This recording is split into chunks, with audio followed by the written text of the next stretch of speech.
టైంలో ఒక ట్రెండ్ నడుస్తూ ఉంటుంది. రెండు equal balancing political parties mandate ని కూడా వాళ్ళు ఇది చేసేసి ఇది చేస్తూ ఉంటారు, బుల్డోజ్ చేసి వాళ్ళ ఒక మిలిటరీ వ్యవస్థని చేసుకోవడము, మిలిటరీ వ్యవస్థ కంట్రోల్లో పోవడం ఇది మామూలే. రెండు ఇదిలాగా ఎవరు స్ట్రాంగ్ ఉన్నప్పుడు ఆ టైంలో చేసుకోవడం అనేది పరిపాటి. మనం ఖచ్చితంగా ఇప్పుడు ఆయన అయితే విదిన్ వాళ్ళ దేశంలో ప్రయత్నాలు చేస్తున్నాడు. వైట్ హౌస్ ఖచ్చితంగా వారికి సపోర్ట్ ఉందని మాత్రం వాళ్ళు కూడా డిస్టర్బ్ లేదు. ఎందుకంటే వాళ్ళు కొట్టుకుంటా ఉంటే వైట్ హౌస్ కూడా స్ట్రాంగ్ ఉంటది. వైట్ హౌస్ చెప్పిన మాట వింటారు. వాళ్ళకు కూడా ఇండియాని కొద్దిగా చేయడం అనేది ఇంపార్టెంట్.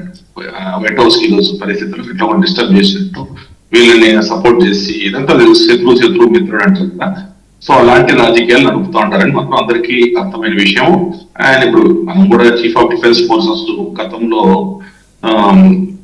ఫస్ట్ మనమే స్టార్ట్ చేసాం బిపిన్ రావత్ గారితో. నిన్న మొన్న ఆయన వర్ధంతి జయంతి కూడా చూసాము. సో మనం స్టార్ట్ చేసినాక వాళ్ళు కూడా ఓకే దే ఆల్సో ఫార్వర్డ్ అని నేను అనుకుంటాను. ఓకే, ఇంకొకటి మన బషీర్ అహ్మద్ గారు చెప్పినట్టు అసలు బషీర్ అహ్మద్ గారు మన స్టేట్మెంట్ ఎన్నిక తీసుకోవాలి, వివి రావు గారు ఒకటి తీసుకోవాలనుకుంటే can we compare Asim Munir with BJP government? ఈరోజు ప్రజాస్వామ్యబద్ధంగా మొన్న వీళ్ళకి ఎదురుకి ఏమైపోతుందంటే బీహార్ లో దిక్కు తెలియడం లేదు. ఆ మ్యాండేట్ చూసేసి ఏదంటే అది మాట్లాడారు. ప్రజల మ్యాండేట్ ఈరోజు ప్రజల్లో ప్రతిసారి ఎలక్షన్స్ కి వెళ్ళి మ్యాండేట్ తెచ్చుకొని వస్తున్నారు. ఇలాగా ఎవరు వైట్ హౌస్ నడుపుతానో ఇంకొకరు నడుపుతానో వచ్చే ప్రభుత్వం కాదు. ఇక్కడ బీజేపీ ప్రభుత్వం కావచ్చు, ఎన్డీఏ ప్రభుత్వం కావచ్చు. Can we compare that? ఆయన తీసుకోవాలి మన స్టేట్మెంట్ ఎన్నికకి ఏదేదో మాట్లాడుతున్నారు, నాకు అర్థం కావడం లేదు. ఇప్పుడు ఈ రెండింటిని కంపేర్ చేసి కెన్ వి ఈక్వేట్? ఇక్కడ ప్రజాస్వామ్య బద్ద ప్రభుత్వం ఎలక్షన్స్ ప్రతిసారి ఎలక్షన్స్ కి వెళ్ళి మ్యాండేట్ ని తీసుకొని 2024 పార్లమెంట్ ఎలక్షన్స్ లో కొద్దిగా ఓటు సీట్లు తగ్గిన హర్యానా కావచ్చు, మహారాష్ట్ర కావచ్చు, ఢిల్లీ కావచ్చు, ఢిల్లీలో నాకు అసలు తెలుగు కేజ్రీవాల్ కూడా దింపేసి ఈరోజు బీహార్ కావచ్చు అన్ని గెలుచుకొని వస్తాడు. అన్ని ఈక్వేట్ చేస్తూ వివి రావు గారి స్టేట్మెంట్ తీసుకోవాలి. ప్రపంచ అందరికీ తెలుసు working president Congress working president అయిన తులసిరెడ్డి గారు కూడా యాక్సెప్ట్ చేస్తారు మన్మోహన్ సింగ్ ఎలా రన్ చేస్తారని. మన్మోహన్ సింగ్ అదే వ్యక్తి అందరికీ నచ్చి ఆయన ఫైనాన్స్ మినిస్టర్ గా ఎలివేట్ చేసిన కూడా పివి నరసింహారావు గారు. మనం అందరం కూడా హ్యాపీగా ఫీల్ కావాలా, ఇది గుడ్ ఫైనాన్స్ మినిస్టర్. బట్ అదే ప్రైమ్ మినిస్టర్ ఆఫ్ కన్సర్న్ అందరికీ తెలుసు ఆయన పరిస్థితి ఏంటి, లిమిటేషన్స్ ఏంటి. ఆయన అలా ఉన్నారు కాబట్టి 15 సంవత్సరం ప్రధానమంత్రి కూడా అందరికీ తెలుసు ఎక్కడి నుంచి పంచి ఎలా పోయేవి. ప్రతి ఒక్క వాళ్ళ దగ్గర ఆయన దగ్గర పిఆర్ఓగా ఆయన ఇదిగా పనిచేసిన వాళ్ళు సినిమాలో వచ్చింది యాక్సిడెంటల్ ప్రైమ్ మినిస్టర్ ని చెక్ చేసుకోవచ్చు. ఇవన్నీ కూడా ఆయన బుక్ లో రాసినారు చాలా మంది. ఇవన్నీ కూడా మనమే వివి రావు గారు ఇంకొకరు ఆపాదించాల్సిన పని లేదు. ప్రపంచం మొత్తానికి తెలిసిన విషయం. ఓన్లీ బషీర్ గారు కనపడకపోవచ్చు ఆయన, ఎందుకంటే ఆ లెన్స్ పెట్టుకొని చూస్తుంటారు. మనం కూడా అనాలి ఇప్పుడు బషీర్ గారు మరి కాంగ్రెస్ పార్టీనా లేకపోతే కాంగ్రెస్ పార్టీకి బ్రాండ్ అంబాసిడర్ అవి మనం కూడా అనొచ్చు కదా. So can we equate? ఈ రోజున్న పరిస్థితుల్లో ప్రపంచ దేశాలు పుతిన్ లాంటి వ్యక్తి one of the powerful nation ఆయన వచ్చి మోదీ గారితో కలవడము, మోదీ గారితో ఇది చేసుకోవడం ఎంత జరుగుతా అంటే వీళ్ళకందరికీ పర్నాలు ఏమైనా ప్రాబ్లం ఉన్నట్టుంది అనిపిస్తుంది. ఆ ఇష్యూస్ వలన జీర్ణించుకోలేని పరిస్థితి. ఇప్పుడు ఈరోజు మాట్లాడే టాపిక్ ఏంటి, దాన్ని ఈక్వేట్ చేయడం ఏంటి నాకు ఒకసారి తులసిరెడ్డి గారి దగ్గరికి వెళ్దాం. తులసిరెడ్డి గారు సో వివి రావు గారు చాలా వివరంగా అంటే సైనిక పరంగా పాకిస్తాన్లో అతని ఎత్తుగడలు, మునీర్ ఎత్తుగడలు నో డౌట్ అండి. శత్రువు యొక్క చాకచక్యాన్ని, సమయస్ఫూర్తిని మనం అభినందించి తీరాల్సిందే. ఎందుకంటే అలా అతను ఒక వ్యక్తి ఒక చిన్న ఉద్యోగం నుంచి ఆర్మీలో చిన్న ఉద్యోగం నుంచి ఈ స్థాయికి ఎదిగాడంటే ఎన్ని రకాల ఎత్తుగడలు అతని వెనకాల ఉంటాయి. కేవలం వైట్ హౌస్ సపోర్టే కాకుండా అంతర్గతంగా దేశంలో రకరకాల ఈక్వేషన్ సమీకరణాలు చేసి ఇప్పుడు యాజ్ రైట్లీ సెడ్ బై రావు గారు మొత్తం 12 రాష్ట్రాలు చేయబోతున్నట్ట. సో 12 పార్టీలు పుట్టుకొస్తాయి న్యాచురల్. ఏ పార్టీకి మెజారిటీ ఉండదో అందరినీ తన గుప్పెట్లో ఇలా పెట్టుకొని అంతిమంగా ఏంటంటే రిపబ్లిక్ ఆఫ్ పాకిస్తాన్ అనే పేరుతోటి సైనిక పాలన చేయడం.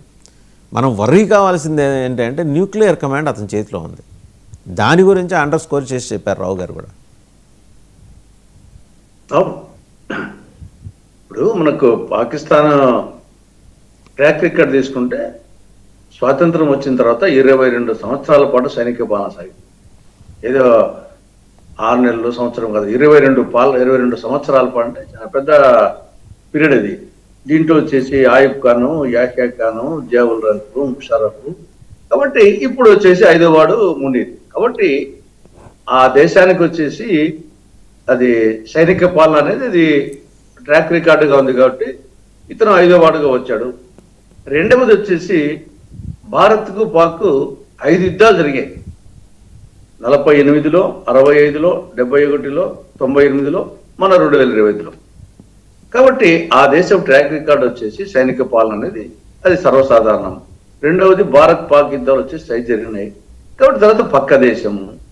నేను ముందే చెప్పినట్లు ముందుగానే అది సామెత అంతే, కోతి నిప్పు తొక్కింది సారా తాగింది అంటే దాని పరిస్థితి ఎట్లుంటుందో ఆ విధంగా ఈయన వ్యక్తిత్వమే సైనిక పరంగా వచ్చాడు కాబట్టి న్యాచురల్ గా వచ్చేసి ఒక ముందుగానే యుద్ధోన్మాదిగా కనిపిస్తా ఉంది.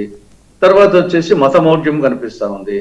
దానికి తోడు ట్రంప్ యొక్క అమెరికా సపోర్టు, దానికి తోడు అంతర్గత సంక్షోభం చాలా తీవ్రంగా ఉంది. ఉన్న 4 రాష్ట్రాల్లోనే ఒక్కొక్క రాష్ట్రం వచ్చేసి ఒక దేశం కావాలి, సింధు దేశం కావాలనేది ఇది ఒక బలంగా ఉంది. సింధు వచ్చేసి ఆర్థిక పరంగా ఆ 4 రాష్ట్రాల్లో పంజాబ్ రాష్ట్రం ఏమో సైనిక పరంగా రాజకీయ పరంగా బలంగా ఉంటే సింధు రాష్ట్రం ఆర్థిక పరంగా చాలా బలమైనటువంటి రాష్ట్రం. భారత్ కు సమీపం ఉంది, అక్కడ కొంత హిందూ జనాభా ఎక్కువగా ఉంది.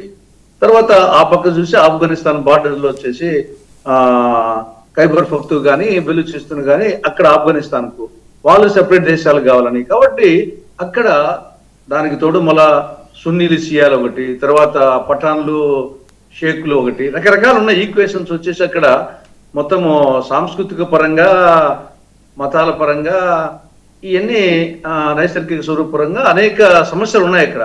కాబట్టి ఆ సమస్యల నుండి బయటపడేదానికి న్యాచురల్ గా వచ్చేసి భారత్ వ్యతిరేకత అనేది ఒక ఆయుధంగా ఉపయోగించుకుంటూ వస్తారు. అది ప్రజాస్వామ్య పాలకులైనా సైనిక పాలకులైనా.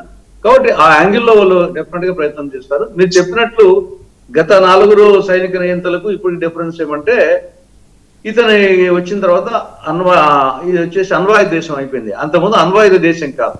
వాళ్ళ 4 సైనిక పాలన ఆయుబ్ ఖాన్ కానీ యాహ్యా ఖాన్ కానీ జియావుల్ హక్ ముషారఫ్ ఉన్నప్పుడు, అప్పటికి నాకు తెలిసి ఈయన ముషారఫ్ ఉన్నప్పుడు కూడా అణ్వాయుధ దేశం కాదేమో.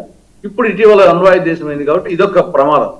కాబట్టి డెఫినెట్ గా చెప్పులోను రాయి చెవిలోన జోరీగా కంటిలోన నలుసు కాలిముళ్ళు ఇంటిలోన పోరు ఇంత కాదే అని పక్కనే ఉంది. కాబట్టి అటువంటి మనస్తత్వం ఉన్నప్పుడు మామూలుగా పిచ్చోని చేతులు రాయంటేనే భయపడతాం. పిచ్చోని చేతులు అనుభవం ఉంటే ఇంకా భయపడాల్సిన అవసరం ఉంది. కానీ అట్ ది సేమ్ టైం జాగ్రత్తలు తీసుకోవాల్సిన అవసరం ఉంది. కాబట్టి మన జాగ్రత్తలే మనం ఉండాల్సిందే. దాన్ని వాచ్ చేస్తూ ఉండాలా. అతని మూమెంట్స్, ఆ దేశం మూమెంట్సే కాకుండా అతని వ్యక్తిగత మూమెంట్స్. పిచ్చోడు కదా, పిచ్చోడు వచ్చేసి ఏమైనా చేయొచ్చు కాబట్టి జాగ్రత్తగా మతమౌఢ్యము అది యుద్ధోన్మాదం ఉంది కాబట్టి కొంచెం జాగ్రత్తగా అతని వ్యక్తిగత విషయాలు ఆలోచిస్తూ ఉండాలా, దేశం పరిస్థితి ఆలోచిస్తూ ఉండాలా, మన జాగ్రత్తలో మనం ఉండాలనేది నా